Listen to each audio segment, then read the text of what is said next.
Senhor. Jesus, e queremos pedir a Ti, meu Senhor, que abra a nossa mente, que nos ilumine, Senhor, para que possamos entender, Senhor Deus, o que foi ensinado. Abençoa, Senhor, nosso professor, o pastor Diego, Senhor. Ó Deus, que Teu Espírito. Está gravando já? Então hoje nós começamos geografia bíblica e história, né? Quando comecei a preparar esse material, eu achei por bem fazer esse desenho de todos os mapas. Então o que eu fiz? Eu peguei uma foto da topografia, e como eu trabalho já como designer, eu só joguei nos programas que eu uso, e eu mesmo fui desenhando todos os mapas e situando todas as cidades, as trajetórias. Eu tive esse cuidado de fazer tudo isso, tá bom? Eu fiz esse desenho mais ou menos aqui, queridos, para mim poder, com vocês nessa aula, ir pontuando aonde que nós vamos fazer as marcações, e aonde eu for marcando aqui, você vai marcando no seu mapa, e aí, claro que vocês não vão conseguir enxergar, mas tem muita coisa, então capricha aí na letrinha, tá bom? Não precisa fazer uma letra muito grande, porque senão talvez eu não consiga colocar tudo dentro do mapa. Mas a gente vai fazer todo esse traçado para que a gente possa então começar a entender um pouco da Mesopotâmia, que eu vi agora aqui no corretor ortográfico do meu CorelDRAW, ele corrigiu para M, está errado. Se você ver aí, está Mesopotâmia, mas não é. É Mesopotâmia. Então, no lugar desse N é um M. Tá bom? Você corrige aí, porque ficou com N. Tá certo? Então, antes de mais nada, queridos, o que é geografia bíblica e história? Como que eu posso resumir esse assunto para que a gente possa ter um norte, saber começar essa aula? A geografia bíblica é uma disciplina onde nós vamos estudar o território e a história dos países relacionados ao mundo bíblico. Então, é disso que vai se tratar essa matéria, é um estudo, né, sobre o território e a história dos países relacionados ao mundo bíblico. Tá certo? O estudo da geografia bíblica, meus irmãos, ele é uma disciplina indispensável para a interpretação dos textos sagrados. Não tem como você ter uma exegese, uma hermenêutica excelente, uma hermenêutica excelente se você pular essa etapa da geografia bíblica. Tá certo? Então, como eu já antecipei aos irmãos, a geografia bíblica, ela vai impactar diretamente, irmãos, a hermenêutica, a interpretação dos textos. Por quê? Por exemplo, quando você conhece a geografia bíblica, então você jamais vai cometer um erro clássico de pregadores de dizer que Jonas, quando foi engolido por aquele grande peixe, ele foi vomitado em uma praia em Nínive.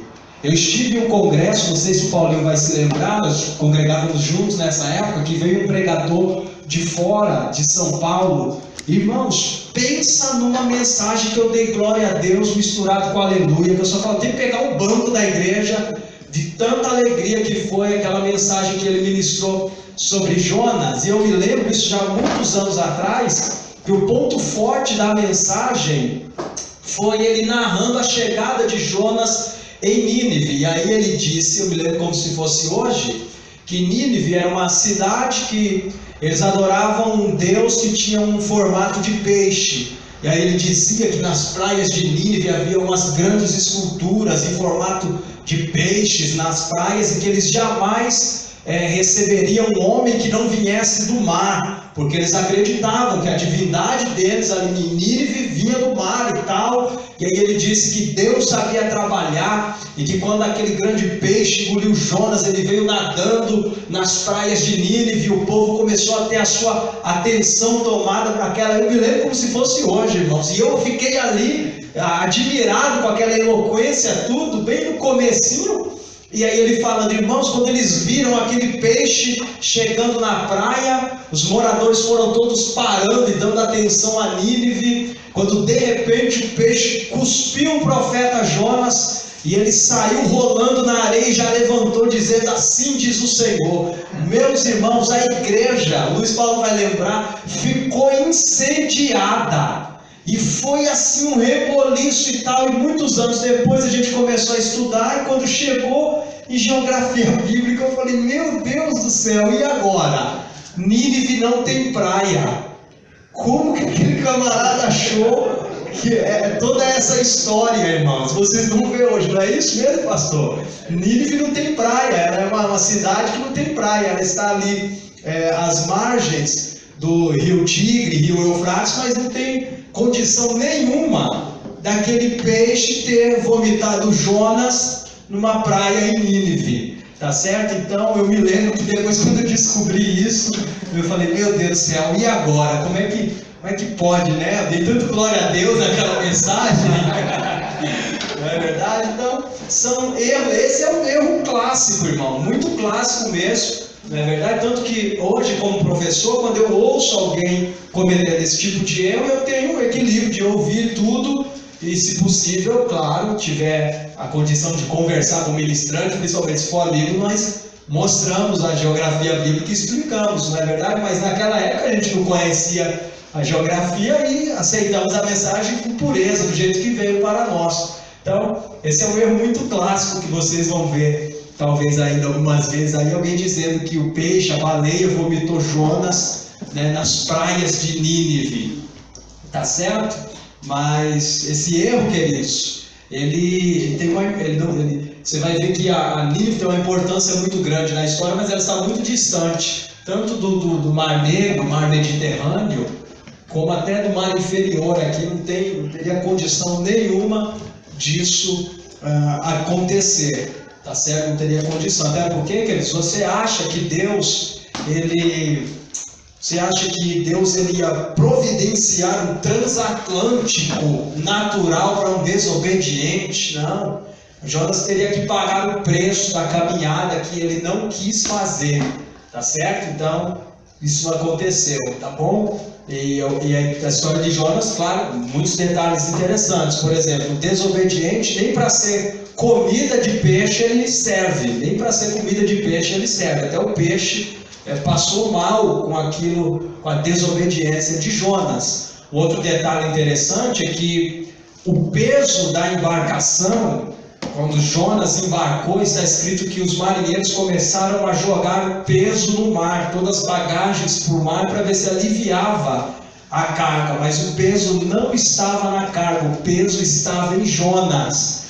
O desobediente, ele mantém o ambiente onde ele chega pesado, tá certo?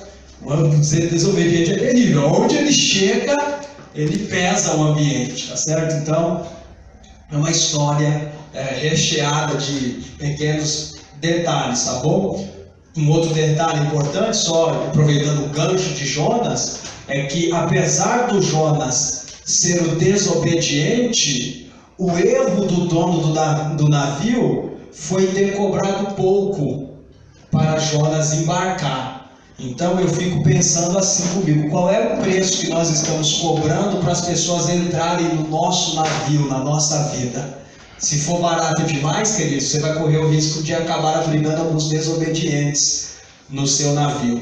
E por último, só para fechar aqui o pacote de Jonas, veja que Jonas ele tinha a quantidade de dinheiro certo, ele tinha a direção certa, ele tinha um navio certo, ele tinha uma vaga certa, mas o que ele estava fazendo era errado. Então pergunte assim para que nós comecemos dando glória a Deus: o que é isso? O que é isso? É Deus nos dizendo que nem tudo o que dá certo é certo. Nem tudo que está dando certo é certo. Tem muita gente aí fazendo a coisa errada dá certa, mas ela não passa a ser a coisa certa, continua sendo a coisa errada. Ele tinha a quantidade de dinheiro certo, ele tinha a direção certa, ele tinha o navio certo, o lugar certo, mas estava fazendo a coisa errada.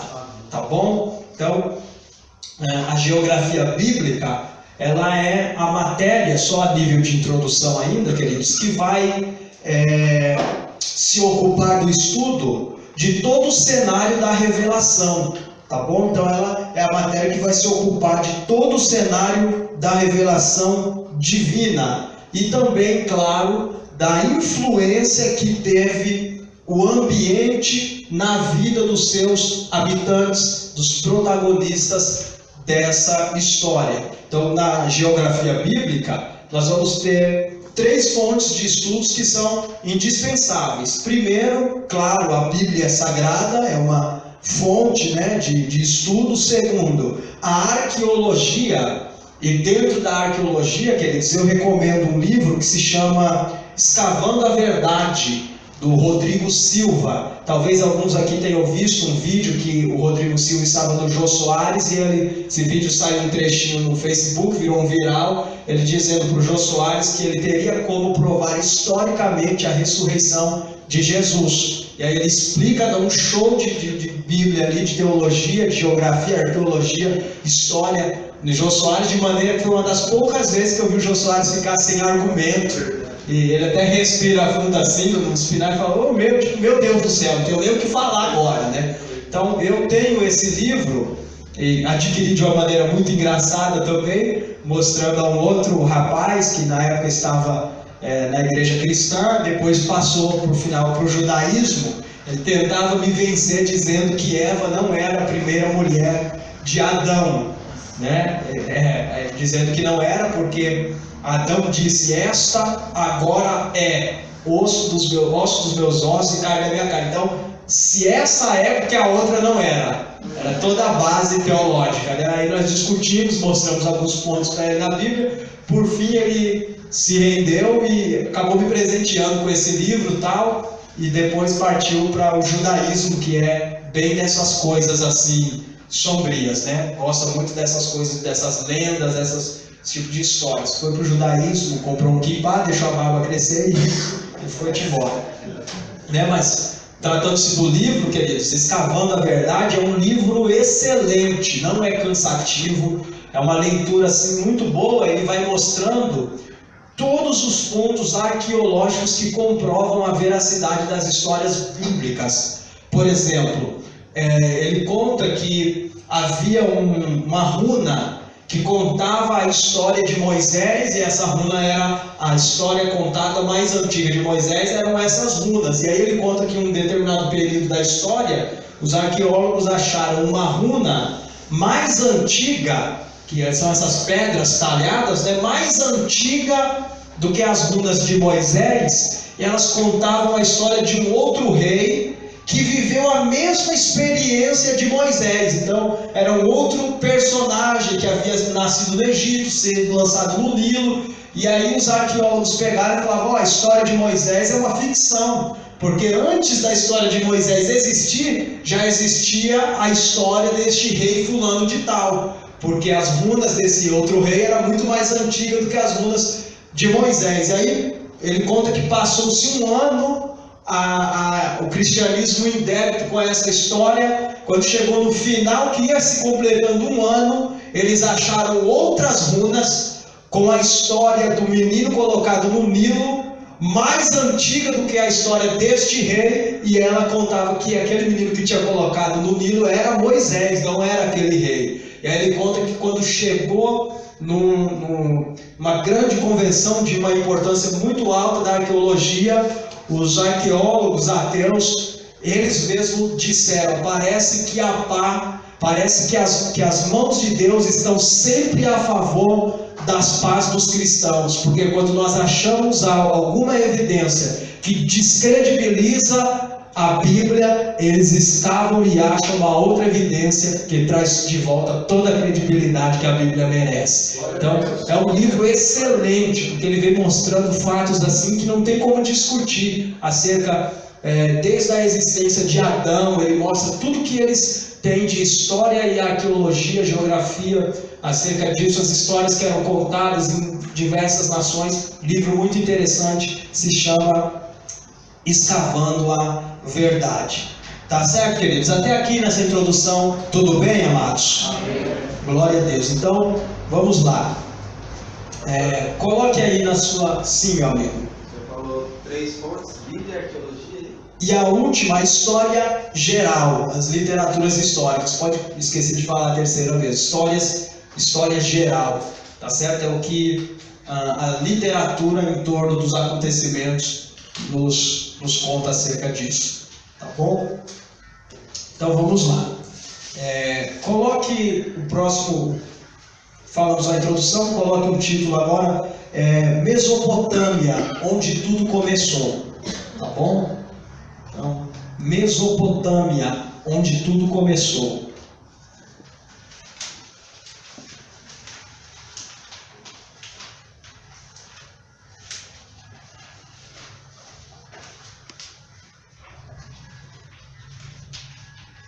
Então, por que eu dei este título, queridos? Um dos lugares chaves no mundo do Velho Testamento, do Antigo Testamento, é a Mesopotâmia. No mapa de vocês não tem, então esse é o primeiro rabisco que a gente vai fazer. A Mesopotâmia vocês têm aí, certo? No mapa. Então vocês vão fazer um desenho de um rio, que ele vem aqui, ó, deixa eu dar uma conferida, ele vai vir descendo aqui de cima da Mesopotâmia, e ela tem um outro rio que vem descendo por aqui, ó.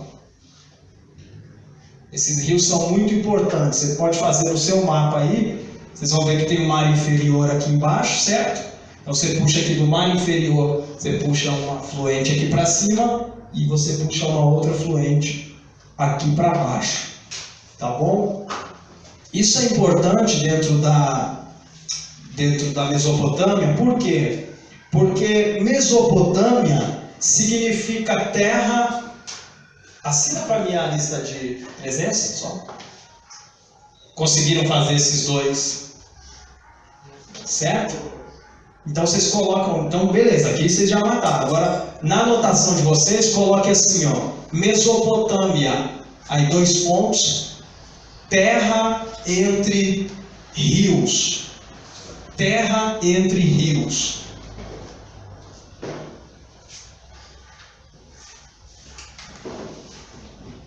Vamos começar esses rabiscos aí, tá?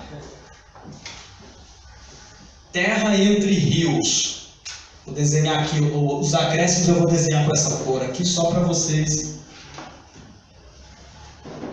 Então, por que eu disse que o título seria onde tudo começou? Primeiro que Mesopotâmia significa terra entre rios. Ela está situada entre esses 2 rios. O de cima é o rio Tigre. Então aqui, ó, é o rio Tigre, tá certo? Vocês coloquem rio Tigre. O de baixo é o rio Eufrates. Então, o de cima é o rio Tigre e o de baixo é o rio Eufrates. Então, Mesopotâmia é terra entre rios, porque ela fica entre o rio Tigre e o rio Eufrates. A Mesopotâmia, queridos, ela é muito importante, porque segundo o livro do Gênesis, alguns estudiosos acreditam que a Mesopotâmia seja o berço da civilização. Vocês querem perguntar por quê? Por quê? Porque vocês lembram que o Éden, ele era cercado por 4 rios. Dentre os 4 rios estavam esses 2 rios, o rio Tigre e o rio Eufrates. É claro, queridos, que isso é uma teoria, de que aqui tenha sido o berço da civilização por causa dessa evidência desses 2 rios, o rio Tigre e o rio Eufrates, tá certo? Então, acredita-se que na Mesopotâmia foi aonde que Deus havia criado o jardim no Éden, tá bom? A referência desses rios, se você quiser anotar aí, é Gênesis 2, você vai ver do versículo 8 ao versículo 15. A Bíblia vai dizer que saía um rio do Éden, formavam 4 cabeceiras, entre esses rios estavam o rio Tigre e o rio Eufrates, tá certo? São esses 2 rios aqui que nós desenhamos. Então, outro detalhe acerca da Mesopotâmia é que, claro, você já deve imaginar, a Mesopotâmia ela era uma terra totalmente politeísta, ou seja, cada um ali adorava o seu Deus, tinha a sua divindade, o Deus do céu, o Deus da terra, o Deus da fertilidade, e assim por diante, tá certo? Eles eram um povo politeísta. Então, Abraão, queridos, tendo nascido na região da Mesopotâmia, onde todos ali eram politeístas, ao ouvir a voz do verdadeiro Deus, ele sai para a sua peregrinação, obedecendo a ordem do Senhor. Isso nos dá ainda mais respeito sobre a história de Abraão. Saber que Abraão estava em uma região cercada por muitos deuses, representados nas suas estátuas, nos seus postes, as suas divindades, todas elas representadas em alguma coisa, e de repente Abraão ouve um Deus que ele não vê, e ele resolve sair obedecendo a voz de Deus para uma terra que ele ainda não conhecia. E aí você pode imaginar, como eu imaginei, qual era o diálogo de Abraão com as pessoas da Mesopotâmia. Ele dizendo: eu estou indo embora. Mas por quê? Porque Deus falou comigo. Qual? O Deus da terra? O Deus do sol? O Deus das nuvens? O Deus da lua? Não, Deus, Yahvé. O Senhor Jeová falou comigo. Mas quem é Ele? Ele você não vê, ele você ouve. Se eu senti, foi Deus, eu estou indo. Então isso nos dá a entender a importância da história de Abraão dentro da Bíblia Sagrada, né? Ele sai do meio de deuses, onde você vê, onde você apalpa, onde você consegue adorar na presença física desses deuses. Ele sai obedecendo um Deus que manda ele ir para um lugar que ele nem determina onde é. Então vocês imaginam a dificuldade de Abraão, né? De ter que convencer aqueles que estavam com ele a seguir uma voz. Deus falou comigo. Mas você vai para onde? Não sei. Mas que Deus que foi? Também não tem como mostrar quem é o Deus que falou, mas Deus falou comigo e eu estou peregrinando. Tá certo? Então vamos lá. Agora sim, nós vamos entrar, vamos pontuar todo o mapa do mundo do Antigo Testamento, do Velho Testamento. Tá certo? Então vamos ver como que estava disposto todo esse mapa do Antigo Testamento na Bíblia Sagrada. Deixa eu só organizar aqui, pronto. Então vamos lá.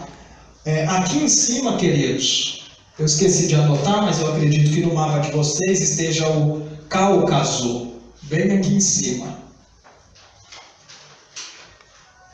Vocês têm essa anotação aí, né? Cáucaso, não tem? Então façam essa anotação aqui, ó, Cáucaso. Está na parte bem superior ao lado do Mar Cáspio ali, tá bom? Você coloque aqui, ó, Cáucaso. Então a primeira, depois do Cáucaso aqui da região, nós vamos fazer um triângulo aqui, ó. Vamos fazer um triângulo aqui, que é onde... Meu Deus, me fugiu a palavra agora. Tradicionalmente, se acredita que ficava nesta região o Monte Ararat, tá bom? Então vocês façam esse triângulo, aí vocês anotem aí. Sim, pastor. Ah, tá ok.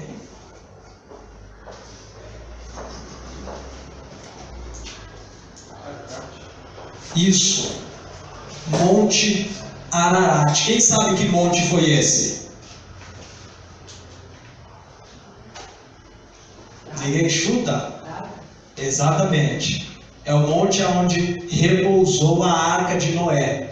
Isso, depois que nós pontuarmos todo o mapa, aí vocês colocam aqui, ó, põe o númerozinho 1 aqui, tá bom? Que aí depois a gente pontua tudo e vem só anotando, número 1. Aí vocês vão colocar Monte Ararat, local onde repousou a Arca de Noé e a referência. Número 2, tal, e as referências. Primeiro a gente só vai pontuando dentro do mapa. Então você faz um triângulozinho aqui para representar o monte, coloque aí o Monte Ararat. Depois nós vamos ter dentro desse mapa a cidade de Ur dos Caldeus, tá certo? Existem duas possíveis localizações para Ur dos Caldeus, nós vamos colocar as duas porque para a gente não vai interferir muito, tá ok? Então uma é bem aqui embaixo, faz uma bolinha aqui, ó, pertinho na nascente aqui do Eufrates, tá bom? Você coloca aqui, ó, Ur, bem aqui, ó, na nascente do Eufrates. Perdão. Isso, um pouquinho para cima da Babilônia ali, né? Bem ali entre a Babilônia e o Eufrates, você põe um pontinho ali, Ur. Tá bom? Aí você marca o número 2 aqui, ó. E depois, existem alguns estudiosos que acreditam que Ur estava bem aqui em cima, na ponta do rio Tigre. Rio Tigre, ele veio mais um pouquinho aqui. Você também acredita que poderia ser aqui, ó. Ur. Pode manter o 2 também, porque são duas possíveis localizações, mas sempre na região de fertilidade da Mesopotâmia, tá bom? Então vocês coloquem esses dois pontuamentos aí. O número 3, vocês têm a Babilônia aqui embaixo, certo? Vocês já têm aí no mapa de vocês, eu esqueci de pôr no meu, vou colocar aqui. Então agora, eu não sei se vocês deixaram espaço para isso, eu espero que sim. Aqui, ó, embaixo da Mesopotâmia, não sei se cabe no de vocês, espero que caiba. Vocês colocam um pontinho aqui, ó, e escrevam aí Babel.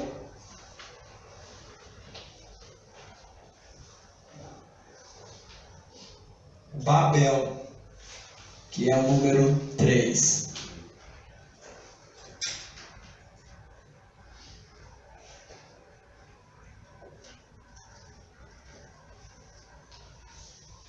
São pontos, queridos, vocês, à medida que a gente for fazendo, vocês vão percebendo que são os principais pontos dentro do Antigo Testamento, são essas localizações que nós vamos pontuar dentro desse mapa, tá certo? Depois a gente vai colocar aqui, ó, em cima, no de vocês tem a terra de Elã, as margens do... Melhor pegar um aqui e olhar, né? Não tem. Então aqui, ó, nós temos aqui para cima, bem na... Tem uma pontinha assim, ó, de vocês, uma pontinha no mar inferior, tem a cidade de Elã, essa não precisa pôr numeração. Bem nessa pontinha que tem, ela salta aí no mapa, uma pontinha, em cima do mar inferior, Elã, e aí agora sim, nós vamos pontuar aqui, ó,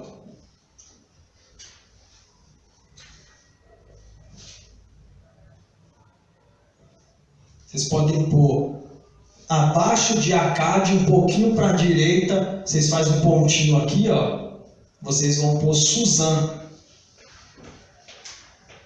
Quem se lembra da fortaleza de Suzã na Bíblia, onde viveu Rainha Esther, Rei Assuero, tudo isso nós vamos ver posteriormente. Tá certo? Marcaram Suzã? Vocês estão aí, queridos? É o 4, isso. Suzã é o 4. O quinto lugar também é muito interessante. O quinto lugar fica bem embaixo de Acade. Esse tem aí no de vocês, né? Que eu coloquei ali. Então, bem embaixo, que o meu aqui está meio desconfigurado, o de vocês, porque foi feito aqui à mão. Bem embaixo aqui, ó, vocês vão colocar planície dura, que é o 5. Então, planície dura. Esse lugar é muito importante, ele é o 5. Ele é muito importante porque acredita-se que nessa planície foi aonde Sadraque, Mesaque e Abednego foram lançados dentro da fornalha ardente. Depois eu vou passar essa referência para vocês, tá bom? Planície dura, embaixo de Acade. Nossa, já são 9h28, precisa fazer uma pausa já, né? Não, 8h28. Ah, então tá errado aqui, teve o... É verdade.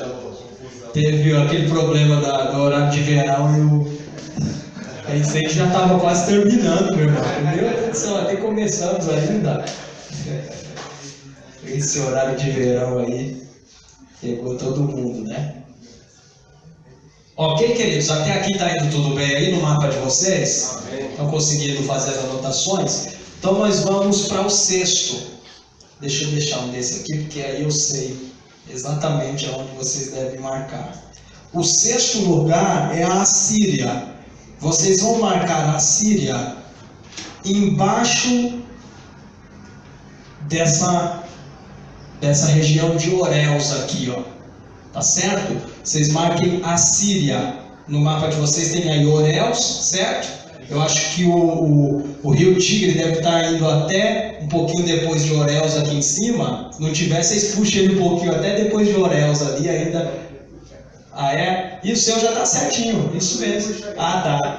Então puxa um pouquinho o rio Tigre até um pouquinho depois de Oréus aqui, ó. E embaixo de Oréus está a Síria, tá bom? A Síria. Isso. A Síria. Tá certo? O rio vai passar aqui por... A Síria está em cima do rio Tigre, ali em cima do rio Tigre. A Síria. E embaixo da Síria, queridos, ainda em cima do rio Tigre, tá dando certo aí, queridos? Qualquer dúvida vocês podem perguntar e a gente vai adaptando aí, tá bom? Conseguiram marcar a Síria, bem? Embaixo da Síria aqui, ó, vocês marquem o sétimo, Nínive.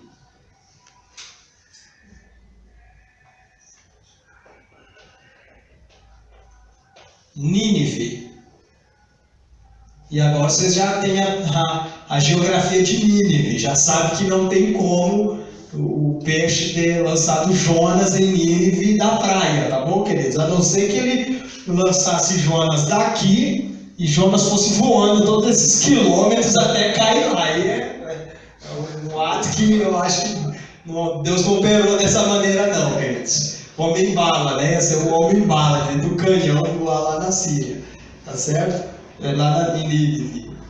Deixa eu achar. Número 8, um outro ponto muito importante. O número 8, vocês vão marcar na ponta do Eufrates, aqui, ó. Na ponta do Eufrates, vocês vão marcar aí Arã.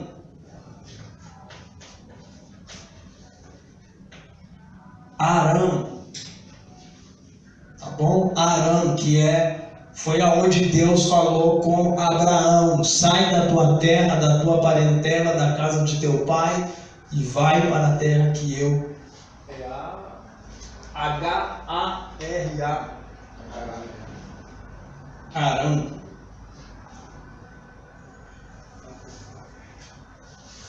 Mas esse é só a localização, não o ponto. Não entendi. Esse é o 8? É o 8? Isso, 8. Esqueci de colocar, né? Isso é o 8. 8, Arã.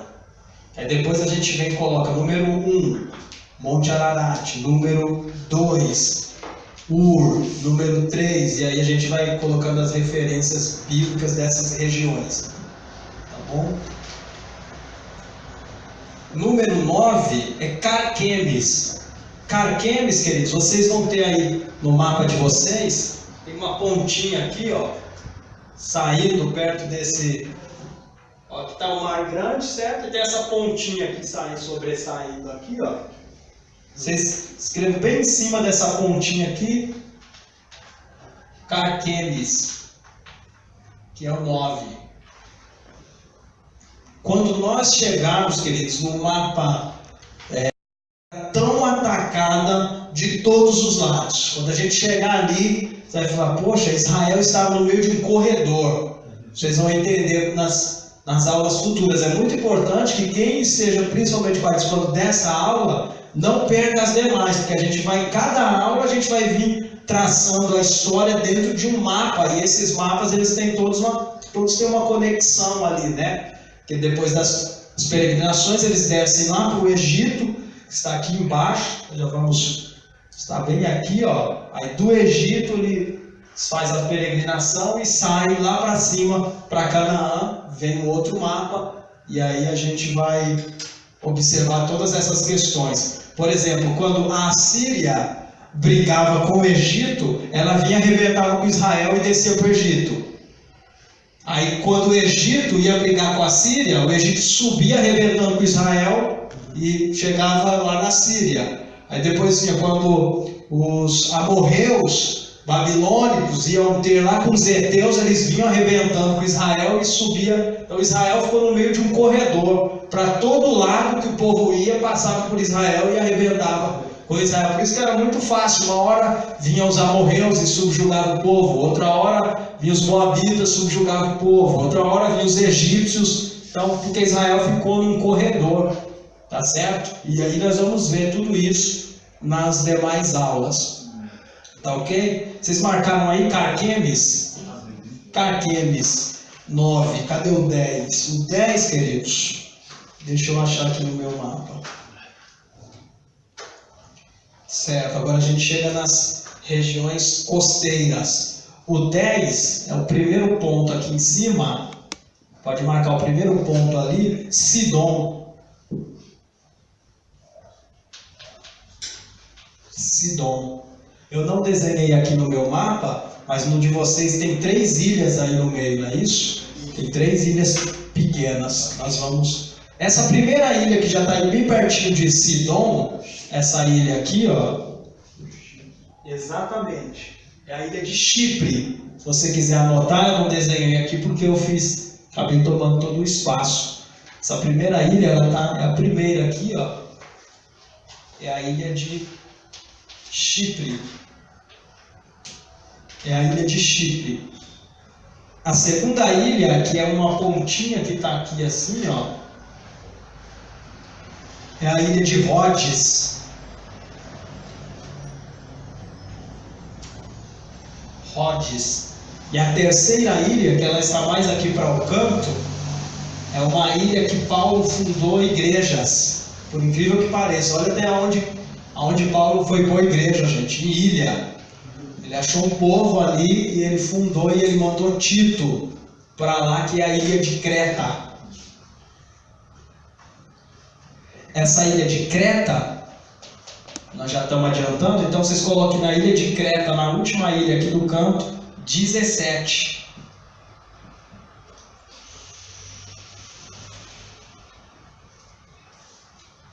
Paulo, em uma de suas viagens de navio, aportou em Creta, e vocês vão ver lá na carta de Paulo para Tito, que ele pede para Tito ficar em Creta, uma ilha. Quando eu vi isso, eu falei, meu Deus do céu, Paulo não tinha tempo ruim não. Onde parava, meu irmão? Ele discipulava alguém, ganhava almas para Jesus. Por onde ele passava, o rastro do Evangelho ia seguindo o ministério de Paulo. Isso é muito lindo. Vocês marcaram Sidom, número 10? Sidom, embaixo de Sidom, queridos, bem embaixo mesmo. Vocês podem fazer a próxima aqui, ó. Tiro 11. Sim, por favor.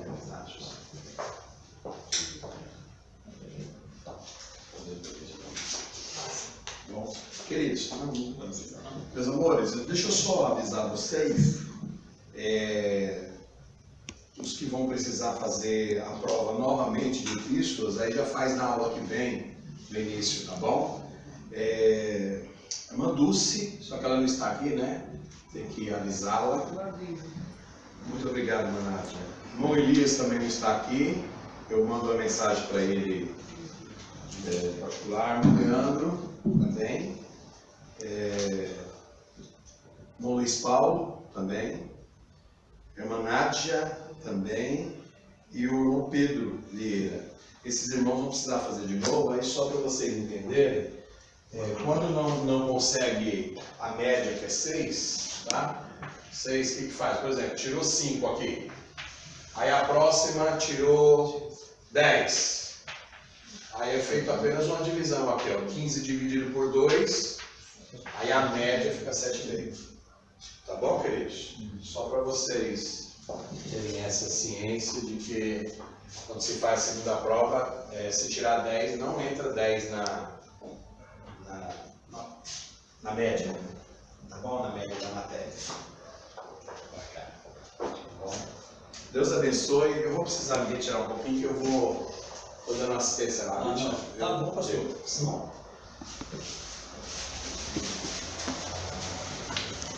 Colocaram Tiro, queridos?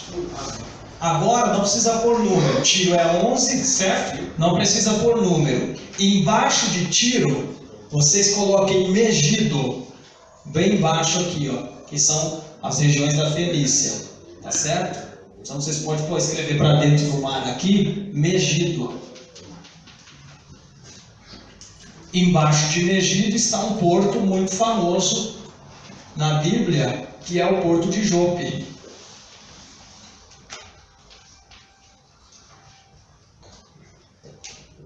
Então, Megido, Jope. Ok, queridos?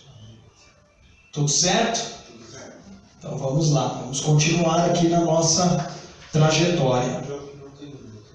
Não, nem o Megido nem Jope, é só para a gente situar, por quê? Porque aí depois a gente traça o trajeto de Jonas, e aí precisa ter da onde ele saiu, para onde ele foi, e para onde ele pretendia ir quando ele voltou, tá certo? Então, vamos um pouquinho para frente. Aqui, ó, também não precisa pôr nome, mas só para vocês entenderem a região, essa região aqui, vocês podem até escrever do lado dessas duas marcações aqui de Tiro e Sidom, vocês escrevam aqui, ó, Fenícia.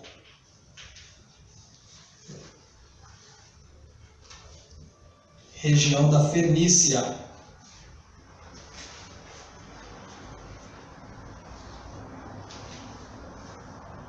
Embaixo da Síria, onde vocês já têm a Síria aí, certo?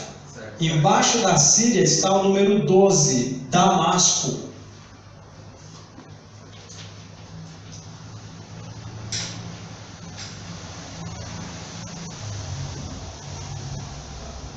Damasco. Depois, esse vai ter que fazer, então. Acabei de ver aqui que no meu tem 2 detalhes que no de vocês não tem. Deixa eu ver se vai ter necessidade de fazer. Eu vou continuar no final, dependendo do espaço que vocês tiverem aí, a gente faz o Mar da Galileia e o Mar Salgado, que é o Mar Morto. Tá certo? O 13, então vocês colocaram Damasco, o 13 está bem aqui, ó. Canaã. Vocês podem pôr na mesma direção de Jope de vocês aí, Canaã, tá bom? Marquem aqui, pode até pôr subindo assim, ó. Canaã. Isso. Que é o 13.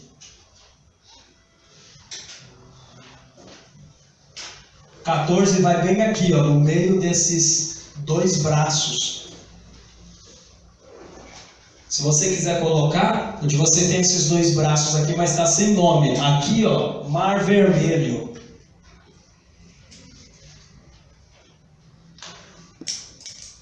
Então aqui é o Mar Vermelho. Tá certo? No meio dos 2 aqui está o Monte Sinai. Está bem aqui em cima, aqui, ó. Amém, pastor. Deus abençoe. Então, vocês coloquem no Monte Sinai é o 14, tá bom? Eu vou só o M e o S aqui, porque o meu mapa está mais apertado que o de vocês. Isso. Aqui em cima, ó. Tá bem na frente isso aqui? Consegue ver? Então, aqui em cima, ó, na pontinha do lado direito aí de vocês, tá certo? Perto de Midian, bem embaixo de Midian, vocês coloquem Ezion, vou escrever aqui porque o nome Ezion, do jeito que se fala mesmo, com M, não é com N não, é com M, Geber, G-E-B-E-R, embaixo de Midian. O meu está em cima aqui porque o meu mapa está meio bagunçado aqui, mas vocês coloquem bem embaixo de Midian, Ezion, Geber. Deixa eu ver como está ficando. Isso mesmo. Esse Ezion Geber é o de número 15, exatamente. Qual que é o 14 ali, pastor? O 14, Monte Sinai.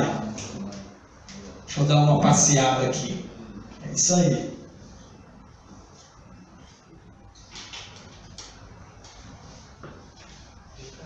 (15) Ezion Geber. Agora, queridos, do lado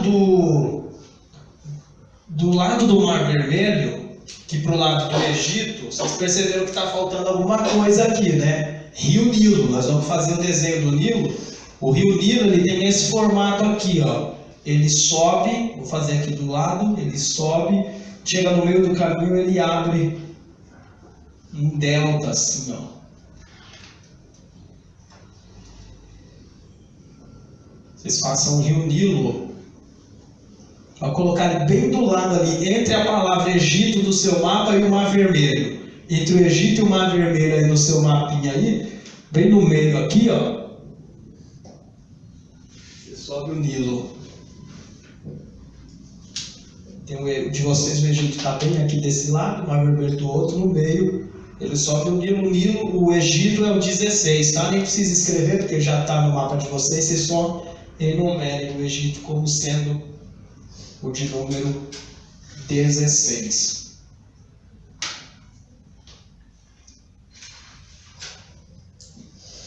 Então vocês perceberam que a gente situou nesse mapa todos os principais locais do Antigo Testamento. Tudo que aconteceu no Antigo Testamento, eu acredito que 90% de tudo que aconteceu no Antigo Testamento aconteceu dentro desse mapa que vocês têm nas mãos. 90% do Antigo Testamento aconteceu aí dentro. Esse mapa ele é um mapa que ele está bem distante. Nas próximas aulas nós vamos aproximar um mapa bem da peregrinação, depois um mapa dentro de Israel e assim sucessivamente. Essa região aqui, ó, do Nilo, esse leque que abre, ele abre parecendo um leque. O Nilo ele sobe e ele vem abrindo. Eles chamam de delta do Nilo. Se vocês quiserem anotar, isso aqui se chama delta do Nilo. O rio Nilo ele era uma divindade para os egípcios, porque vocês sabem que o Egito ele está no meio do deserto do Saara, tá certo? Então por que é que eles adoravam o Nilo? Porque é que o Nilo ele era uma divindade, para os egípcios. Ele era uma divindade. Por quê? Porque o Nilo ele passou a ser o provedor da vida no meio do deserto do Saara. Meus irmãos, fora das regiões do Nilo não tem absolutamente nada nos mapas, mas ao entorno do Nilo é um oásis isso aqui. Por quê? O rio Nilo, por causa das chuvas decorrentes de ano em ano, ele transborda, e a água do Nilo que transborda, ele fertiliza todas as margens do rio, e aí toda essa área aqui floresce. É uma região muito fértil em torno do Nilo, e é por isso que os egípcios adoravam este rio, que ele passou a ser o provedor da vida no meio do deserto, o provedor da vida. Essa região, Mesopotâmia, Egito, ela é uma região muito importante, e acredita-se que tudo se desenrolou na história da humanidade dentro do que eles chamam de crescente fértil. A crescente fértil, queridos, ela era uma área que ela pegava desde a Mesopotâmia. Eu não vou arriscar muito forte aqui para não.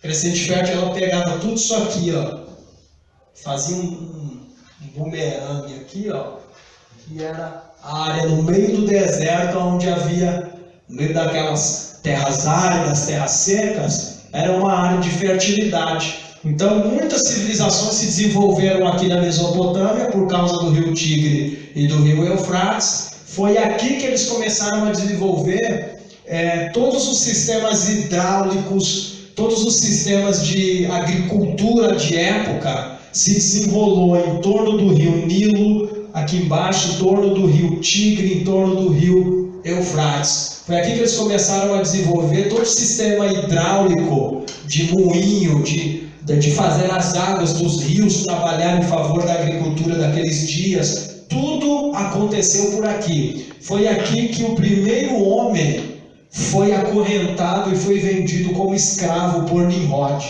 Foi aqui que Nimrod desenvolveu a Torre de Babel. Foi na Mesopotâmia que um rei da Babilônia, chamado Hammurabi, desenvolveu um código muito famoso, que é o Código de Hammurabi, que ele dizia que toda transgressão cometida devia ser pagada com uma pena equivalente, né? O famoso olho por olho e dente por dente. Então, Hammurabi, por causa do grande desenvolvimento da Babilônia, a Babilônia, queridos, foi a cidade capital que mais se desenvolveu na Mesopotâmia por causa do comércio. E por causa de todo o comércio que acontecia na Babilônia, Hammurabi achou a necessidade de se implantar algumas leis na Babilônia para que o comércio pudesse acontecer de forma livre e longe de assaltos e tal. Então, eles talharam o Código de Hammurabi dizendo todas as leis que se baseavam no olho por olho e no dente por dente. Então, se no meio de uma discussão eu furasse os seus olhos, não tinha para onde correr. Pelo Código de Hammurabi, eu tinha que ter o meu olho vazado também, que era uma sentença equivalente. E assim sucessivamente. Houve uma agressão, quebrou um braço, então quebra o braço dele também. Nessa de olho por olho e dente por dente, todo mundo acabava cego e banguelo no Antigo Testamento. Quando Jesus aparece no Novo Testamento, o que é que Jesus diz acerca do olho por olho e dente por dente? Ele diz o seguinte: olha, vocês ouviram no passado que era olho por olho e dente por dente, mas eu vos digo que se o irmão lhe bater uma face, dê a outra. Se o irmão lhe pedir a capa, dê também a túnica. Porque Jesus não acreditava nesse sistema de Hammurabi, de Antigo Testamento, pelo seguinte motivo, queridos: no olho por olho e dente por dente, eu furo o seu olho, pago a minha dívida, mas nós continuamos inimigos.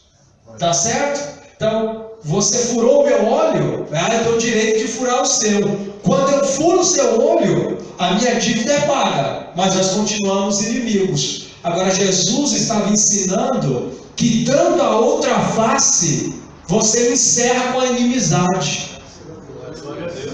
Ainda bem que vocês deram glória a Deus, que a gente passou tanto tempo escrevendo, meus irmãos, que eu achei que vocês iam querer mais dar glória a Deus hoje. E aí, dentro desse ensinamento de Jesus, Jesus vai dizer o seguinte: se o teu inimigo te convidar para andar 1 milha, caminhe com ele 2. Pergunte para mim por quê e prepare pelo menos um glória a Deus assim, só para a gente esquecer que a gente ficou 1 hora escrevendo. Vamos lá. Por quê? Porque a primeira milha é a milha da lei, mas a segunda milha é a milha da graça. Então ele está dizendo assim: a primeira milha é a milha da obrigação. Você caminha a primeira milha da obrigação. A segunda milha, você caminha pela graça. E o interessante, queridos, é que quem te desafia a caminhar 1 milha, quando você caminha a segunda, ele fica no meio do caminho, porque ele não consegue andar a segunda, mas você vai até o final na segunda milha. Então diga assim: uma face é a lei, dar outra face é a graça. É isso que Jesus está ensinando quando ele vem tratar dessa questão do olho por olho e do dente por dente. Então ele está dizendo assim: o olho por olho a lei se paga com a lei, o dente por dente o pecado se paga com o pecado. Mas se bater em uma face, dê a outra, não retribua a lei com a lei, retribua a lei com a graça. É o que Jesus está nos ensinando ali. Então, e o mais interessante, queridos, é que dentro disso tudo que Jesus está falando, ele diz assim, que se nós não excedermos, está na Bíblia, eu estou recebendo por revelação aqui, mas está escrito assim, que se nós não excedermos a justiça dos escribas e fariseus, de maneira nenhuma nós herdaremos o reino dos céus. Pergunte mais uma vez por quê? Por quê? Porque o reino dos céus está no final da segunda milha. Vocês me entenderam? Jesus está dizendo assim, se você não exceder a justiça dos escribas e fariseus, você só vai caminhar 1 milha. Mas o reino dos céus está no final da segunda milha. Então só entra no reino quem excede a primeira milha e caminha a segunda. Vocês ainda não pegaram, mas o Espírito Santo vai falar no coração de vocês na ida para casa, vocês vão receber essa palavra. Amém. Então, queridos, a primeira milha é a milha da lei, a milha da obrigação. Você faz por obrigação. Quando o seu chefe diz para você assim: arruma aqui essa prateleira aqui do seu setor. Como eu trabalhava com arquivo, eu amo trabalhar com arquivo. Eu acho que é a única profissão que, se o escritório me chamasse para voltar a trabalhar secularmente, eu voltava, é arquivo. Eu amo. E eu cuidava de um arquivo com quase 100 mil pastas, assim. Irmãos, era maior que esse pátio, assim, ó. E aí, de tanto pegar a pasta e guardar, elas ficavam tudo bagunçada. E aí um dia meu chefe entrou lá e falou: pai, pelo menos essa primeira fileira aqui, né? Porque o dono, o seu Renato, que era o dono, ele vai subir por aqui, pelo menos essa fachada aqui. Aí eu falei: eu não vou fazer a lei, eu vou arrumar até a milha da graça. E eu arrumei de um jeito tão tremendo, meus irmãos, aquele arquivo, que nesse dia eu me lembro, eu estava cobrindo as férias do arquivista, porque eu havia sido promovido para o administrativo, mas meu coração sempre foi o arquivo. E eu estava cobrindo lá as férias do arquivista, eu arrumei tudo. Quando foi no outro dia que ele olhou, ele falou: meu Deus, você deixou isso aqui tão arrumado. Aí eu falei: ô chefe, se eu não quer me mandar de volta para o arquivo, mas mantendo o meu salário lá da administração. E ele falou: é mesmo, você gosta de ficar aqui? Eu falei: põe o menino do arquivo para trabalhar lá e deixa eu voltar. E aí quando o menino voltou de férias, ele foi lá para a administração, que ficava lá o pessoal lá, e eu não gostava de ficar lá, eu gostava de ficar lá no meu arquivo. E eu fiquei trabalhando lá no arquivo ainda 4 anos, né? Porque quando alguém te pede para fazer a lei, o benefício não está na lei, está em você exceder e também cumprir com a milha da graça. Então, sempre que alguém te pedir para fazer alguma coisa, você não pode fazer com murmuração, dizendo: mas só vem me pedir para mim, só tem eu dentro dessa empresa. Você anda a lei, mas se você fizer além do que ele pediu, quando a promoção chegar, vai cair nas suas mãos essa promoção. Então, cutuca alguém aí e diga: anda a milha da graça. Anda a milha da graça. Melhor andar a milha da graça. Certo? Deixa eu só fazer uma pausa aqui. E aí a gente continua. Mais uns minutinhos e a gente dá pausa para ir para o intervalo. Então vamos lá. Então, queridos, muitas coisas se desenvolveram desde essa ponta aqui, ó, do mar inferior. Ele abre esse bumerangue aqui, ó. Ele é chamado de crescente fértil por causa dos rios que atuavam, tá certo? Então, os rios eles proviam a vida nessa zona árida que era o mundo do Velho Testamento, tá certo? Aqui, ó, nós não desenhamos ainda, mas se você quiser desenhar, aqui na frente de Jope, aqui, ó, você faz um laguinho bem pequenininho mesmo, que era o Mar da Galileia. O Mar da Galileia, ele ficava bem aqui, ó, Mar da Galileia. Embaixo de Damasco, né? Isso, deixa eu dar uma olhadinha aqui. Isso mesmo, embaixo de Damasco, embaixo da Fenícia ali, Mar da Galileia. E mais embaixo do Mar da Galileia aqui, ó, você tem um pouquinho maior que ele aqui, o Mar Morto, MM, ou então o MS, que é o Mar Salgado. Tá bom? Isso, para esse mapa, não tem tanta importância, mas no mapa que nós vamos ver de Israel, vai estar dado um zoom aqui, vai ser muito interessante. Então aqui você tem o Mar da Galileia, aqui você tem o Mar Morto. Mais embaixo, no meio, aqui não precisa desenhar, porque esse mapa está distante, mas no meio aqui você tem o rio que vai descendo aqui, ó, o Jordão, ele desce, despenca aqui e ele vai para cá. Nós vamos ver isso no próximo mapa. Tá certo? Sim. Esse mar da Galileia, na verdade, ele é um rio, né? Ele não é um mar, né? Eles deram o nome de mar porque ele é um lago e ele nem é tão grande para ter nome de mar. Você consegue fazer a volta dele de a pé em Israel. Mar da Galileia, mas ficou esse nome que depois foi chamado de Mar de Tiberíades, Lago da Galileia. Também tem algumas versões da Bíblia que já saem como Lago da Galileia, porque ele era um lago mesmo. Tá certo? O Rio Jordão ele vinha descendo. Sabe de onde que nascia o Rio Jordão? Eu já estou adiantando, não era nem para me adiantar. Diga onde? Aonde? Nas encostas do Monte Hermon, bem aqui em cima. Lá em cima, no Monte Hermon. Aí ele vinha descendo pela barba de Arão. Ele vem aqui, deságua pelos vestidos e vai até a orla da veste, que é aqui no mar. Mas isso aí eu vou deixar para nós falar sobre isso aí lá no outro mapa. O Claudinei. De Midian aí. Esse embaixo de Midian aí. Aqui, Mar Morto. É só você fazer um desenho assim, mais ou menos um círculozinho ali. Mar Morto, o Claudinei. É um apêndice sobre o Mar Morto que eu acho Sim. muito interessante. Eu estava vendo comentários, estudos sobre isso em casa.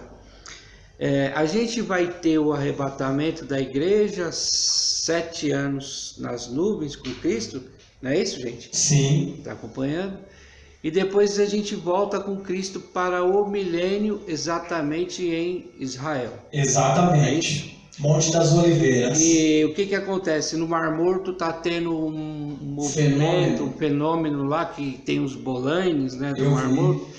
E que quando Jesus pisar novamente aqui na terra, Certo. o mar não mais vai ser morto.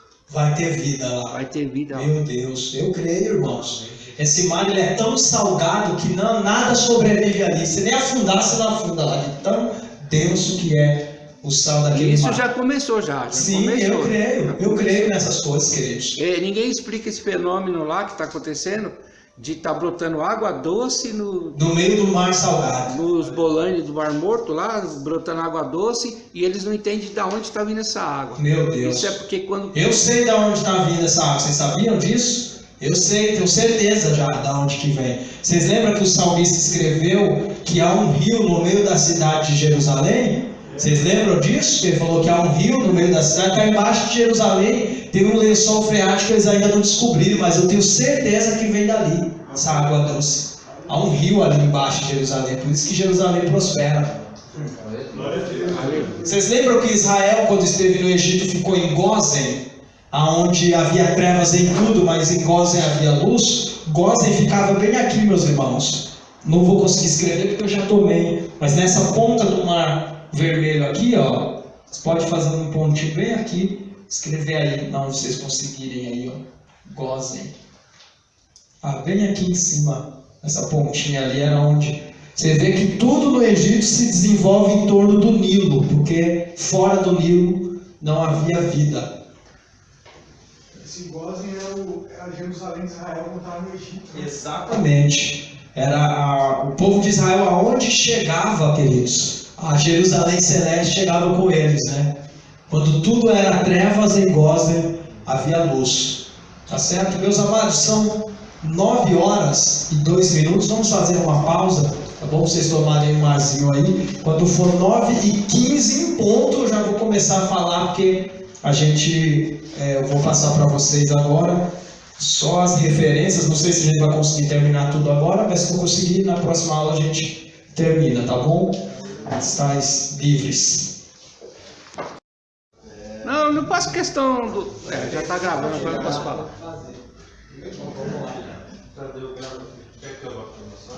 Pode ser, acho que dá aí mesmo. Pontuado tudo isso, agora vocês vão para as anotações. Esse mapa ele vai precisar andar lado a lado com essa anotação que vocês vão fazer, porque senão não vai fazer sentido. Se você quiser colocar um título na anotação, coloque o mundo do Velho Testamento, tá bom? E aí a gente agora vai numerando e dando as referências tudo certinho. Que aí quando você olhar no mapa, vê lá número 1, Monte Ararat, você vai na sua anotação e você já sabe o que aconteceu ali, tá certo? Então o título é O Mundo do Velho Testamento. Vamos lá. O número 1, aí você coloca número 1, Monte Ararat. Tá certo? Monte Ararat. Aí você põe um tracinho, hífen, e coloque assim, local tradicional onde a Arca de Noé aportou. Local tradicional onde a Arca de Noé aportou. Local tradicional onde a Arca de Noé aportou. Gênesis 8:4. A gente põe que é um local tradicional, porque o local exato é desconhecido, senão já teriam achado a arca, né? Tudo que se tem são muitos rumores na internet de expedições que acharam, mas você vai ver no final de tudo, é sempre uma história que não se sustenta, né? Eu vi um grupo de escavadores que eles mantiveram quase um ano essa expectativa de que tinham achado, e aí quando foram averiguar mesmo, nem a montanha que eles estavam não tinha nada a ver com a geografia, eles montaram todo um sistema de madeiramento dentro de uma caverna paralela e falaram que acharam ali no meio da escavação, e sempre mostravam vídeos, mas ninguém sabia onde era, nem tinha acesso. Quando foram ver, não tinha nada a ver com a arca, era só para vender mesmo o material, né? Então, local tradicional onde a Arca de Noé aportou. Número 2 é Gênesis 8:4, tá bom? O número 2, Ur. Pastor, sobre a arca, Sim. ela não existe. Porque quando eles aportaram lá no Monte Ararat, eles usaram a madeira da arca. Eu acredito também que eles tenham desmontado e usado a própria. Eles usaram a madeira da arca para fazer as coisas, para queimar, para um monte de coisa. Para a própria construção, né, de casas, era um material muito rico que eles tinham ali, né? Entendeu? Até porque quando, queridos, nunca se esqueçam disso, quando o dilúvio chegou, Noé era dono de uma porção de terras. Quando o dilúvio terminou, Noé era dono de tudo. Vocês conseguem entender isso? Quando o dilúvio chegou, ele era dono de uma grande fazenda. O dilúvio veio, arrebentou com tudo, levantou a arca. Quando o dilúvio abaixou, Noé era dono de tudo. Então ele não tinha mais servos para trabalhar como ele tinha na construção da arca. Você sabe quem foram os homens mais infelizes nos dias de Noé? Pergunte quem? Quem? Aqueles que trabalharam no projeto, mas não desfrutaram. Vocês acham que Noé construiu a arca sozinho? De jeito nenhum. Teve muitos homens que ajudou Noé na construção, mas não desfrutou do projeto. Esses homens são os mesmos que às vezes passam pelas nossas igrejas, trabalham no projeto e amanhã desaparecem, irmãos. São infelizes porque eles trabalharam na construção da arca, mas não participaram quando o dilúvio chegou. Entendeu? Tem muita gente que às vezes chega, soma e some. Você fala, meu Deus, ajudou a construir todo esse monumento de igreja, todo esse ministério e desapareceu do evangelho, ficou para o dilúvio. São os homens mais infelizes, aqueles que trabalharam na arca, mas não desfrutaram dela. Tá certo? A arca de Noé, ela nos ensina muitas coisas. Recentemente eu ministrei aqui pela manhã na nossa igreja sobre isso. A arca de Noé tinha 3 andares, representando os 3 degraus do ministério. O primeiro andar do discipulado, o segundo andar do serviço, o terceiro andar do ministério. Não dá para você chegar na arca e querer ir direto para o andar do ministério sem passar no discipulado e no serviço. A arca de Noé tinha uma porta do lado, mas tinha uma janela em cima. Da arca você só sai se for para cima. Aleluia. Então é melhor ficar dentro da arca, irmão. Porque se você disser, Deus, eu quero sair, Deus vai te levar e te arrebatar. Eu falei, então eu vou mandar um arrebatamento só para você e te tiro por cima. É verdade, na arca, se o Noé quiser sair da arca no dia do dilúvio, só saía pela janela. E Deus foi muito claro, coloca a janela em cima. Por quê? Porque se ele está no evangelho, já era, irmão, não dá mais para sair. Aleluia. Glória a Deus. Tem saída. Acabou. Se você sair, é só por cima. Agora, se você estiver numa situação tão terrível, você fala, Deus me leva, me arrebata. Ele abre a janela do céu e tira. Mas se você quiser desfrutar de tudo que vai ser seu, então você permanece na arca e aguarda. Tá certo? Um detalhe do texto da arca é porque está escrito, lembrou-se Deus de Noé. Eu já comentei esse texto aqui. Deus se esquece, irmão? Sim ou não? Não. Então como é que Deus lembrou de Noé? Tá certo? Então como que se explica isso? Deus não se esquece, a não ser que Ele decida se esquecer. Deus nunca se esquece de nada. Deus não se esqueceu de você, a não ser que Ele tenha decidido. Como Deus se esqueceu, eu decido me esquecer de você. Aí depois Ele vai decidir se lembrar. Mas por si só, Por uma falha, Deus não se esquece, a não ser que Ele decida. É igual eu já ensinei muitas vezes aqui em sala de aula. Deus não precisa de ninguém para nada, mas Ele decidiu na sua soberania contar com homens para a sua obra. Por exemplo, no Gênesis 1, esse é um exemplo que eu sempre usei aqui. Está escrito no Gênesis 1 e 2: façamos o homem a nossa imagem e semelhança, sim ou não? Sim. Deus precisava de alguém para fazer o homem? Não poderia fazer sozinho? Poderia, mas Ele decidiu trabalhar em união. Então Deus, queridos, não se esquece, a não ser que Ele decida se esquecer. E foi o que aconteceu. Ele estava tão desgostoso com a terra havia se corrompido de uma maneira tão grande, que Deus, na sua ira, na sua insatisfação, Ele disse: eu vou destruir, eu vou formatar a terra. Mas quando Ele olhou para Noé, está escrito que Noé achou graça diante dos olhos do Senhor. Então, Noé agradou o Senhor.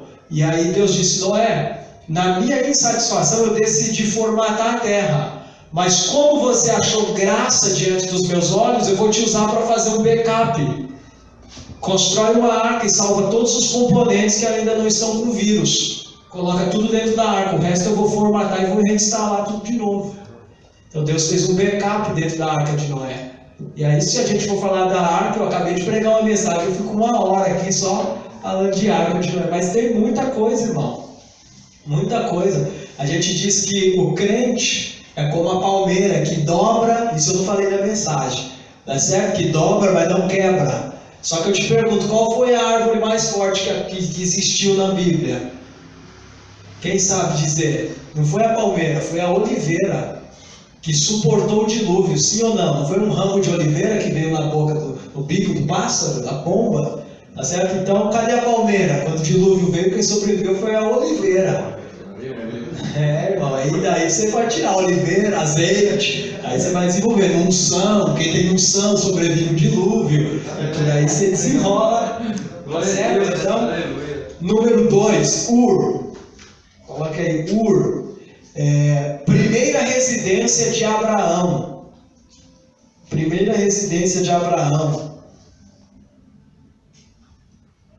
Gênesis 11, 28,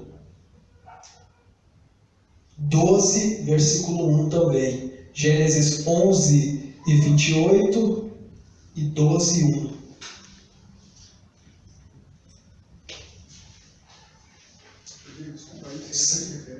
Gênesis 11, versículo 28. Tá certo? Depois 12, versículo 1.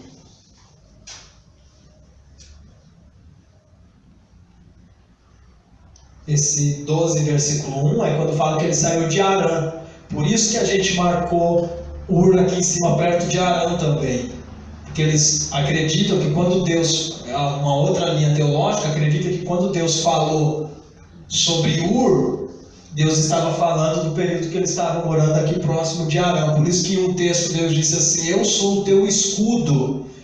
Fui eu que te chamei quando estava em Ur dos Caldeus. Existe um texto que Deus diz isso. Eu te chamei de Ur dos Caldeus. Mas em Gênesis 12 está escrito que Abraão saiu de Arã. Então eles acreditam que era o próximo, Ur dos Caldeus de Arã.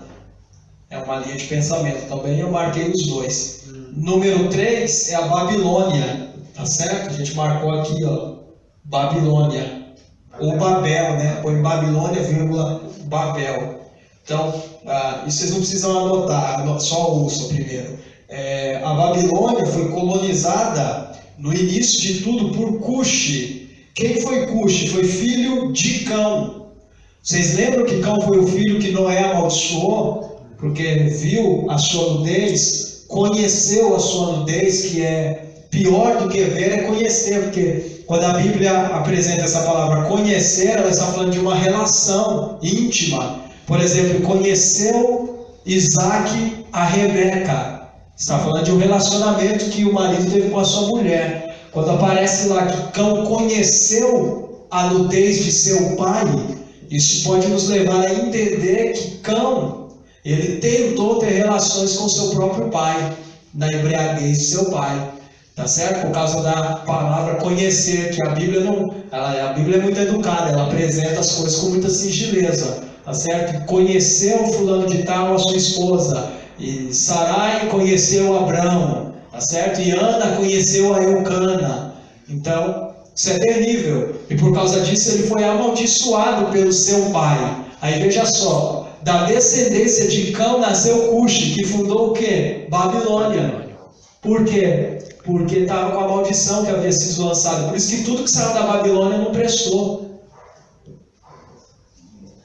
Houve uma tentativa de tocar Na nudez de seu pai. sexualmente. Sim. Que o pai estava bêbado. Sim, o pai estava bêbado, embriagado, tá certo? E aí ele intentou contra a integridade de seu pai. Por isso que ele amaldiçoou com tanta severidade o seu filho. Tá certo? Isso tudo, queridos, a gente tira dessa palavra. Conheceu. Quando você vai no original, esse conhecer te aponta para esse tipo de conhecimento mesmo, do homem para com a mulher. Tá certo? E não é muito difícil, queridos, de entender que isso possa ser uma hipótese do que tinha acontecido, até porque a terra estava vazia. E já não tinha mais tantas opções. A civilização estava recomeçando. Pastor, dizem também que desse Cão, desse filho de Noé, descendo. Não sei se é verdade, você já ouviu falar disso já? Sim. Descendo os povos africanos Sim. e tal? Sim, é verdade. Foi quem colonizou, né, aquela região da África. E aí, é claro, foi justamente por causa dessa teologia que interpretaram mal o pastor Marco Feliciano, dizendo que ele era racista, né? Porque não entenderam o posicionamento dele. O que eles estavam querendo dizer é que o que aconteceu na África é o mesmo que aconteceu na Babilônia. A África, queridos, é uma terra riquíssima. Você sabia que na África eles andam tropeçando em diamante na terra? É uma terra rica em minerais, mas por que não prospera? Então, teologicamente, existe uma outra vertente teológica que acredita que por causa da descendência de Cão, que colonizou aquela área, a maldição que Noé jogou sobre o seu filho está também sobre aquela região geográfica. Isso é geografia bíblica, tá certo? Acredita-se nisso. Veja só, queridos, eu disse recentemente na igreja, eu quero dizer aqui, tratando-se de Babel, porque depois de Cuxi vem Nimrod e constrói a Torre de Babel. Nimrod foi o primeiro homem que acorrentou um outro homem e comercializou como escravo. Tá certo? Então, veja que interessante. Eu disse nessa igreja, eu ouvi isso recentemente e eu concordo com isso, não é de hoje, que Deus... Eu vi duas coisas essa semana que me colocou em conflito, mas eu ainda fico com esse posicionamento. Alguém disse que Deus não era nos seus projetos, tá certo? Mas eu não acredito que o projeto de Deus para o homem desde o princípio era salvação. Porque não existe como Deus me salvar se eu não cair. Se eu digo que o projeto inicial de Deus era salvação, então Deus já fez um homem predestinado à queda. Vocês concordam comigo? Existe como eu te salvar de um ladrão sem que exista ladrão? Não, também não existe como eu te salvar de uma queda se não existe queda. Se o plano original foi salvação, então o homem já foi feito com a programação para a queda.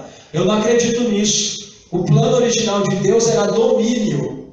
Deus criou o homem e disse: domine sobre todas as coisas. Então o homem dominava sobre coisas. Nimrod dominou sobre pessoas, por isso que ele era terrível. O plano de Deus nunca foi que o homem dominasse o outro homem, irmão. É por isso que toda a igreja, que o homem domina sobre um outro homem, há um espírito babilônico na igreja, o espírito de Nimrod. Deus não fez o homem para dominar sobre outros homens.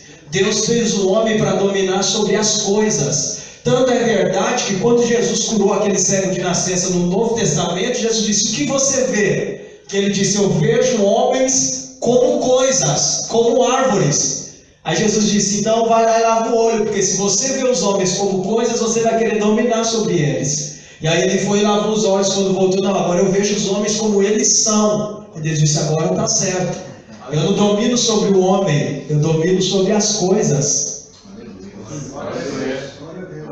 Então, aí você pode dizer assim: ah, mas depois Deus foi lá e fez a mulher E o homem, o desejo da mulher é para com o seu marido, irmãos. Esquece isso, aí não é sobre esse tipo de domínio que Deus está falando. Então eu não acredito que não acredito que o plano original seja salvação. Eu acredito que o plano original seja domínio. Mas o homem perdeu o domínio quando ele desobedeceu. Tá certo? Então, Deus não errou no plano, foi o homem que não seguiu o plano que Deus estabeleceu, irmão.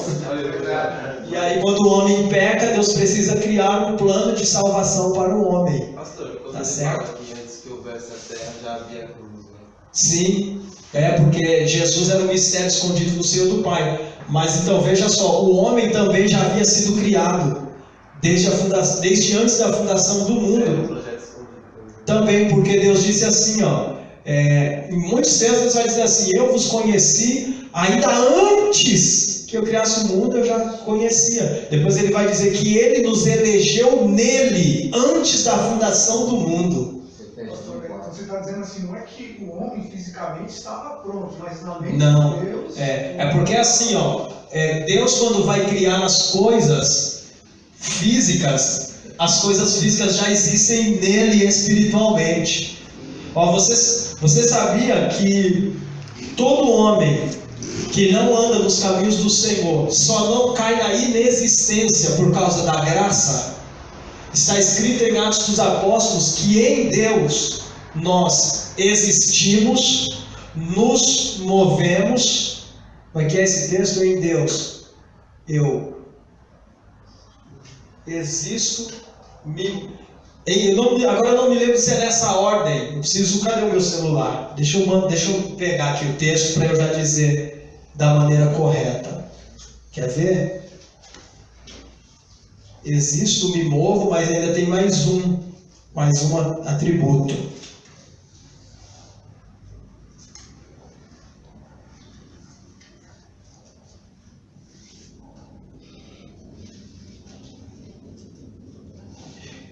Lembrei. Em Deus nós vivemos, existimos e nos movemos. Em Deus. Aí você me diz assim: pastor, como é que aquele homem que não está em Deus, está fora, não cai na inexistência? Por causa da graça. A graça que sustenta o homem na existência.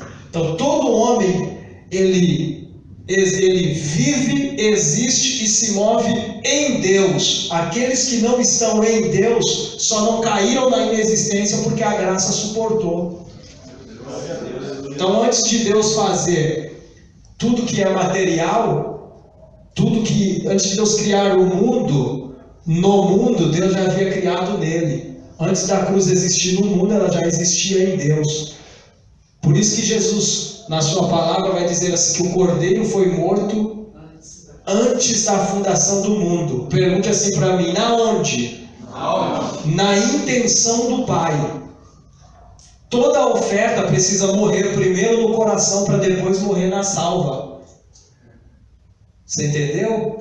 Se você for ofertar na igreja, se essa oferta não tiver sido entregue no seu coração, nem adianta pôr na salva. Porque você põe por obrigação, você não põe por alegria.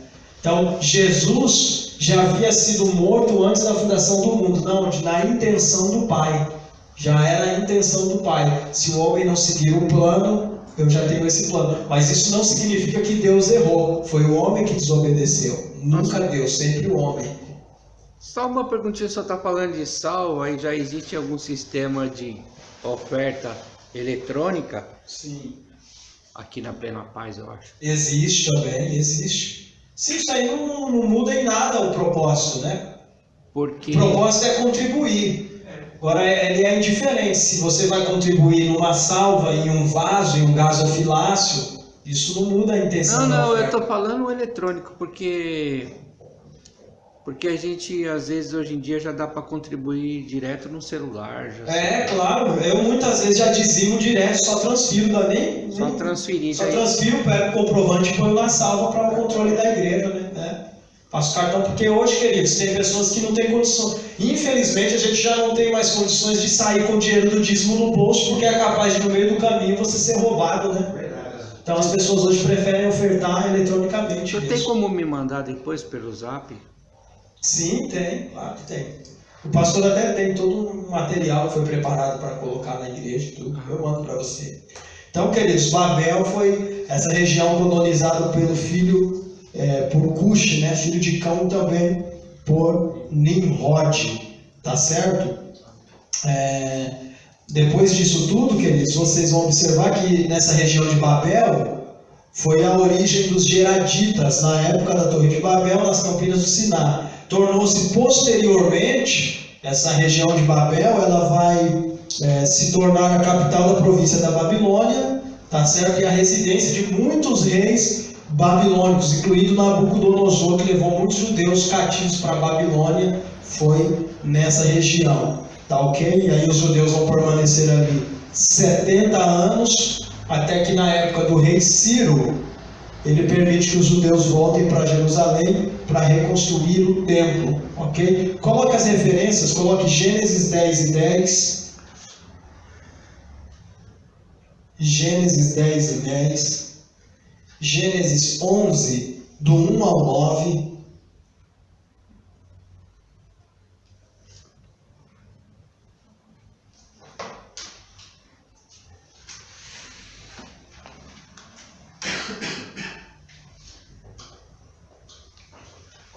Segunda Reis 24, Segunda Reis 25. Agora eu vou ir só lendo e dando as referências, porque senão, se bem que não tem como, eu preciso... A geografia e a história se desenrolam juntos, tá, queridos? Nós não vamos ter uma aula só de geografia e uma só de história, tá certo? Então, geografia é isso aqui. Agora, a parte histórica vem agora nas referências e nos textos, tá certo? O número 4, Suzã. O número 4 é Suzã. O que era Suzã? Capital do Império Persa, no reinado de Dário. Tá certo? Dário Grande. Então o 4 é Suzã. Também foi o império do rei Xerxes, que é conhecido como Assuero, e também Artaxerxes. O senhor quer falar? Não pode ler. Pastor, no final da aula, o senhor poderia falar um pouquinho do seu livro lá? Ah, sim, falo sim. Suzã, queridos, também foi a região onde viveu a rainha mais conhecida, uma das mais conhecidas da Bíblia, né? Rainha Esther, que foi por intermédio dela, de uma fé salvadora, que Deus deu livramento aos judeus, ok? Depois Daniel e posteriormente Neemias também serviram na fortaleza de Suzã. Não sei se vocês sabiam disso, mas tanto Daniel como Neemias também vão servir posteriormente na fortaleza de Suzã. Coloque as referências, queridos. Neemias 1 e 1, Suzã é número 4, Neemias 1 e 1, Neemias 2 e 1, Esther 1 e 2,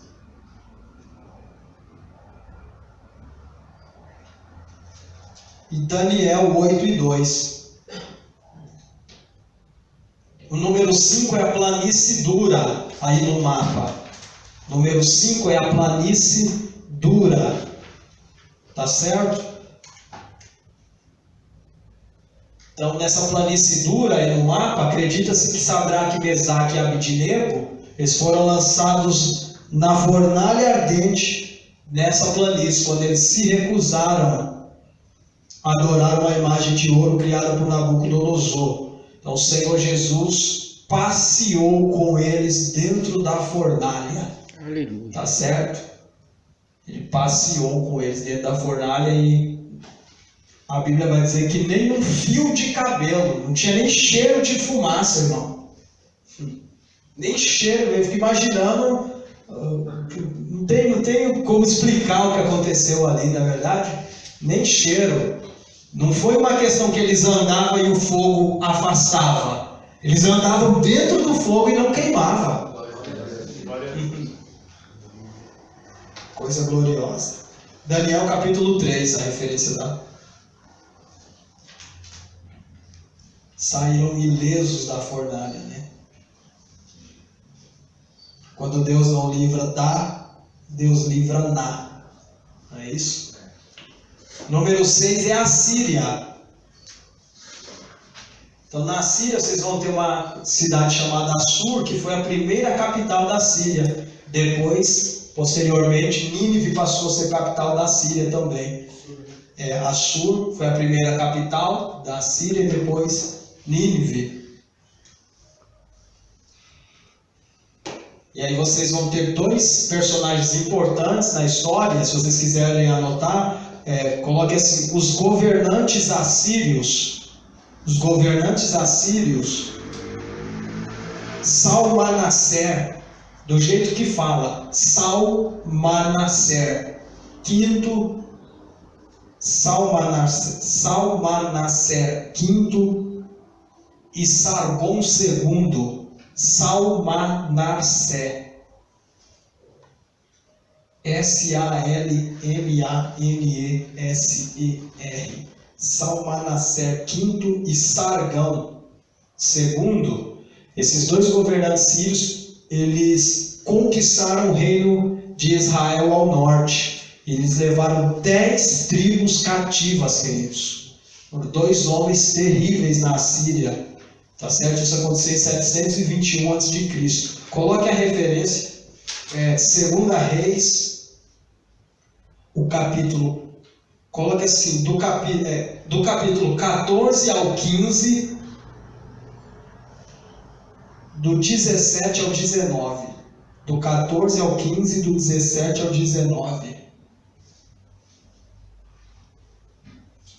A Síria foi uma ameaça constante para Judá, queridos, até o ano em que ela foi conquistada pela Babilônia. Quando a Babilônia dominou a Síria, ela deixou de ser ameaça. Certo? Número 7, Nínive, que é a segunda capital da Síria.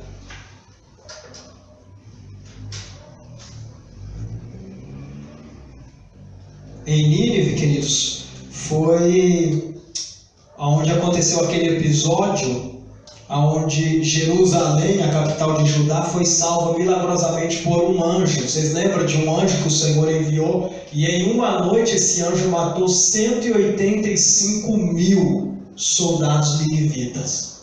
Tá certo? A referência é 2 Reis 19, do 32 ao 37. E também, é claro, foi a cidade para onde o Senhor mandou Jonas ir, mas ele se recusou. Então a primeira referência, 2 Reis 19, do 32 ao 37. E a segunda referência, Jonas, capítulo 1, versículo 2.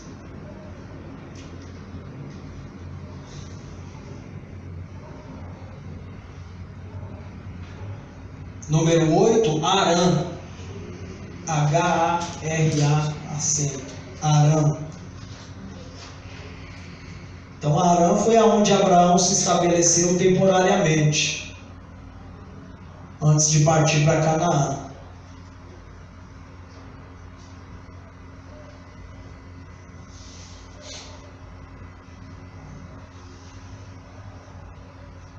Também foi nas regiões de Arã que Rebeca, esposa de Isaque, Raquel, Lia, Bilá e Zilpa, todas essas mulheres, que foram uma mulher de Isaque e as outras 4 mulheres de Jacó, vieram tudo dessa região. Então veja que as coisas no Antigo Testamento aconteciam sempre em torno da Mesopotâmia e alguns eventos em torno do Rio Nilo no Egito. Tá certo? Coloque as referências, Gênesis 11, do 31 ao 32.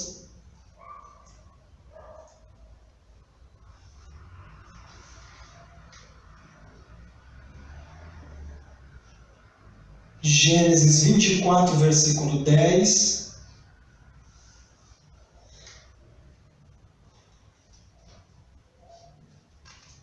Gênesis 12, versículo 4.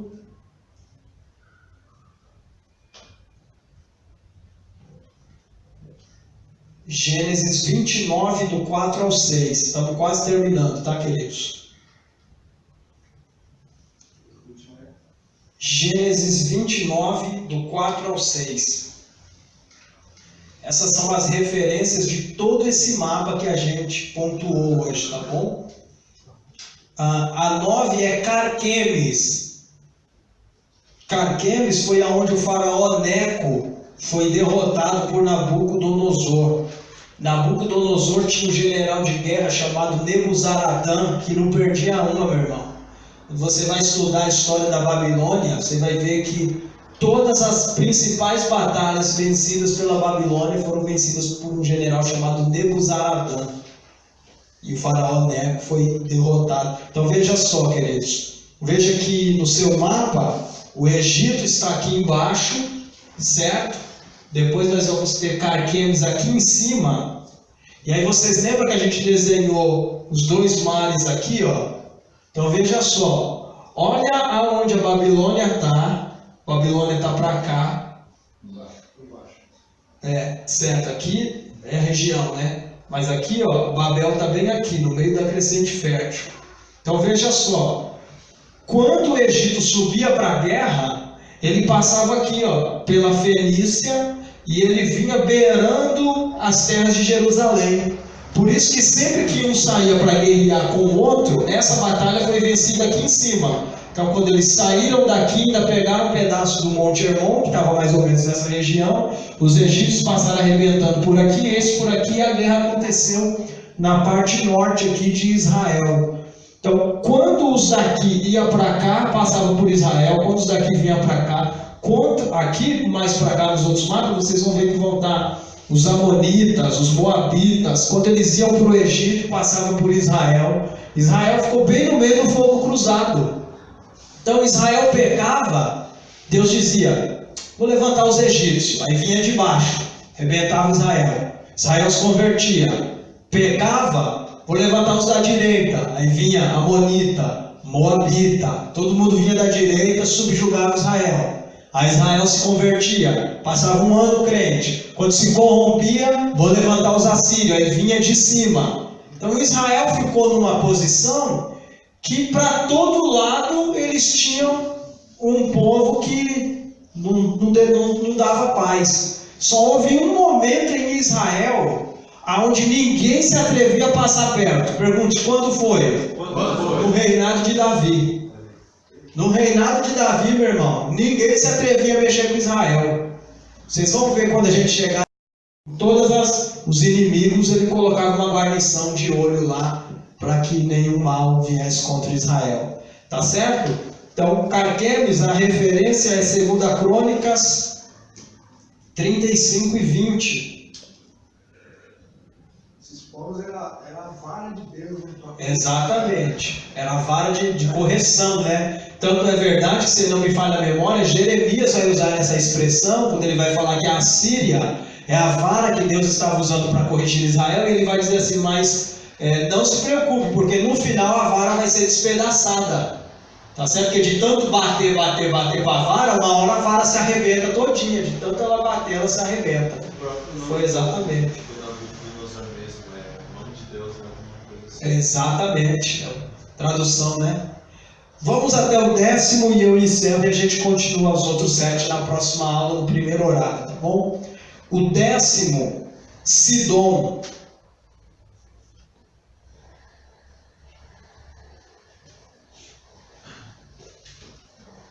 Vocês lembram que Jesus depois foi até Tiro e Sidom?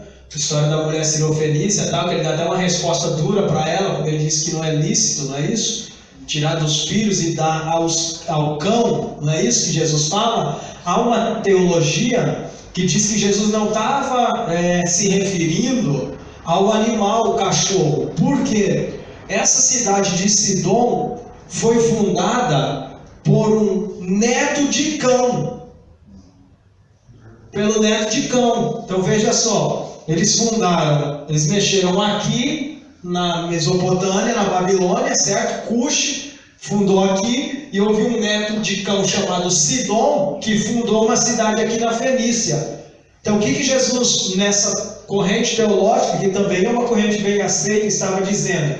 Não é certo tirar dos judeus e dar para os descendentes de cão. Então muda totalmente a perspectiva. Mas, queridos, aquela mulher respondeu como se Jesus tivesse falado de um animal. Agora, ninguém sabe se é porque nem ela sabia da origem da cidade, e ela entendeu de uma maneira errada que Jesus estava falando, se Jesus realmente falou. Porque ela vai dizer, Senhor, mas até os cães comem das migalhas que caem da mesa do seu Senhor. Então, eu já te passo, ela achou uma maneira de se incluir no meio do projeto de Jesus. E o que ela estava dizendo? Em outras palavras, na minha versão bíblica Diego Card, ela estava dizendo assim, Jesus, todo pastor de ovelha tem um cão pastor, deixa eu participar do projeto, nem que seja para ser o cão pastor das ovelhas. E aí Jesus inclui ela dentro do projeto. O Luiz Paulo ia fazer um comentário já. O pastor Jair também, sim, tem uma questão cultural também, que diz que os judeus chamavam os povos gentios de cão. Cão também, exatamente. Exatamente, eles chamavam todos os povos gentios, e como essa região aqui é a região da Fenícia, ela vai vir até aqui, um pouquinho antes daqui do Egito, então ela também se para dentro dessa questão cultural, tá certo? Então Sidom foi uma cidade fundada por Sidom mesmo, que ele era um neto de Cão, ok? E essa cidade fica no extremo norte de Canaã, né? Fica na parte de cima aqui de Canaã, cidade de Sidom. Coloque a referência, queridos, Gênesis 10, do 15 ao 20, e veja só, de tudo que veio de Cão, veio com uma maldição muito grande. Sabe quem era dessa cidade de Sidom? Jezabel. Está todo mundo e tudo que é ruim. Você vê como que pode, né? A palavra do patriarca tinha um poder tremendo naqueles dias. Jezabel, que introduziu depois uma adoração a Baal nas terras de Israel. Então, a primeira referência, Gênesis 10, do 15 ao 20, e a de Jezabel, coloque aí também 1 Reis, capítulo 16, 1 Reis 16, do 30 ao 33. Ok? 1 Reis 16, do 30 ao 33. Na próxima aula nós vamos colocar as referências de Tiro, Damasco, Canaã, Monte Sinai, o Monte Horebe, Ezion-Geber, Egito e Creta. Tá ok?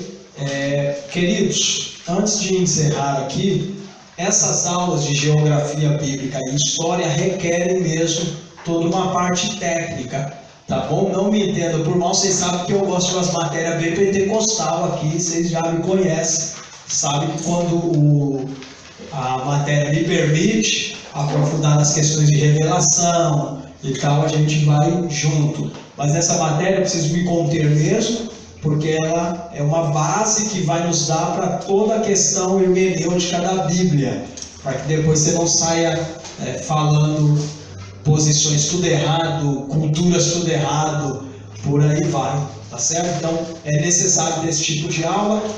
Na próxima aula nós terminamos esse mapa e aí nós vamos entrar dentro desse mapa aqui, nós vamos traçar a saída de Jonas de Jope. Ele vinha de barco para cá, e aí ele volta aqui para cima, e daqui a gente vai traçar uma seta até Nínive. E depois, todo o percurso que Abraão fez, quando ele sai de Ur dos Caldeus, ele vem aqui para Arã. De Arã ele desce para Canaã, está escrito que havia fome na terra. Ele desce para o Egito, Deus amaldiçoou o faraó por causa da mulher de Abraão, e ele volta e ele passa a habitar em Berseba, depois que Deus o prova pedindo seu filho Isaque em sacrifício. Deus o aprova e ele vem morar em Berseba, tá bom? Bem próximo aqui das regiões de Canaã, tá certo? Então nós vamos fazer na próxima aula esse trajeto e a gente encerra esse mapa do mundo no Antigo Testamento. Jonas morava numa cidade mais ou menos aqui, nós vamos fazer na próxima aula. Ele vem de barco para cá. Nínive ficava muito aqui, Tarsis ficava muito aqui para os extremos, depois da Itália, lá depois da bota da Itália. Ele queria ir embora mesmo, mas Deus trabalhou, ele foi engolido pelo peixe, foi deixado aqui na Fenícia. Daqui ele vai para Nínive, tá bom? Então nós vamos fazer esses dois trajetos na próxima aula, e aí nós vamos entrar na saída do povo do Egito. Okay? O povo desce para cá, fica habitando aqui 430 anos, e aí eles saem do Egito, e aí nós vamos traçar a peregrinação do povo até a subida, né? Que parece pequeno, eles saíram daqui, queridos, e entraram aqui, ó. Mas o outro mapa ele está mais aproximado aqui, então vocês vão ter mais detalhes no próximo mapa. Sim, querido. Aí você pegou pesado. A pergunta é: o dilúvio foi local ou o dilúvio foi total, né? O que acontece? Eu acredito, estou falando do que eu acredito dentro da teologia, que a divisão dos continentes não aconteceu na queda do luzeiro, quanto muitos acreditam. Eu acredito que a divisão dos continentes aconteceu pós-dilúvio. Então, não tinha necessidade de ser total, porque o restante do mundo já era águas, uma vez que os continentes estavam juntos, todos no mesmo lugar. Então, foi local, mas o restante já estava em águas, foi total. Não tem o que fazer, porque já tinha água no restante, por exemplo. Só que os irmãos entendam, eu não acredito que a separação dos continentes foi na queda. Então, antes do dilúvio, eu acredito que os continentes estavam todos próximos. Claro que aqui passavam rios, tá, queridos? Também não era grudado uma na outra. Então, aqui os continentes estavam uns próximos dos outros, tal. O restante do globo, água, com tudo aqui. Por que eu acredito nisso? Porque está escrito que o Senhor abriu as fontes da terra. Então, quando foram abrindo as fontes da terra, foi espalhando os continentes. Vocês entenderam? Então, o dilúvio, as fontes vieram de cima, águas de cima e também águas de baixo. Espalhou tudo isso aqui, ó. O restante já era água. Deus só precisou jogar água aqui, o resto já transbordou. A Bíblia diz que Deus separou a parte seca da parte molhada. Sim. Portanto, uma parte seca, né? Então, porque os continentes estavam próximos. Outra coisa, se os continentes fossem separados, como que é que os leões lá da África iam chegar lá do outro lado? Na arca. Entendeu? Então, para que os animais pudessem chegar na arca, os continentes precisavam estar próximos uns dos outros ali. Tá certo? Então, eu acredito nisso. Deus mandou água aqui e o resto já estava inundado. Pastor, mas assim, o fato, a questão do monte ser muito alto, porque a água deixou o barco lá no monte, né? Sim, ela subiu, acho, não sei quantos côvados depois. Isso daí também é uma evidência de que o dilúvio foi global, né? Mundial, porque senão não tinha como transbordar um monte. Chegou lá em cima, então. O restante foi tomado por águas, verdade. Mais uma evidência do dilúvio total, né? Tá certo, queridos? Então, nossa aula hoje encerra. O nosso irmão Claudinei pediu para eu fazer um comentário acerca de um livro que eu disponibilizei só na internet. Eu não disponibilizei físico, tá ok? É um livro que se chama Os Milagres no Ministério de Jesus. Então, eu peguei, se não me engano, são sete lições que eu vim pegando de alguns dos principais milagres que Jesus realizou. Isso tudo que eu montei foi um estudo que eu dei. Aí eu peguei todo o material, juntei de uma maneira um pouco mais didática e pus no livro. Está na Amazon para quem desejar adquirir, para fazer uma conferência na igreja, fazer um trabalho na igreja. É um livro muito excelente. Então eu venho comentando. Claro que eu não esmiucei os textos, porque senão ia ficar com 1 milhão de páginas, né? Ficou com quase 80 páginas, se eu não me engano, ou 56 páginas, alguma coisa assim. E aí eu peguei os milagres de Jesus e vim fazendo pequenas aplicações em cada um daqueles milagres de uma maneira bem didática, com esse sentido de ensino mesmo. Não é um livro devocional, é um livro de estudo. Então eu compilei tudo isso, coloquei no site da Amazon e também fiquei com uma cópia em PDF. Tá certo? Está R$15 no site da Amazon. Você entra lá comprando cartão de crédito. É só colocar lá Diego Card, já aparece esse livro lá. Ou se você quiser adquirir direto comigo o PDF, é só me mandar o zap e eu mando para vocês. Tá ok? Vamos ficar de pé, fazer uma oração.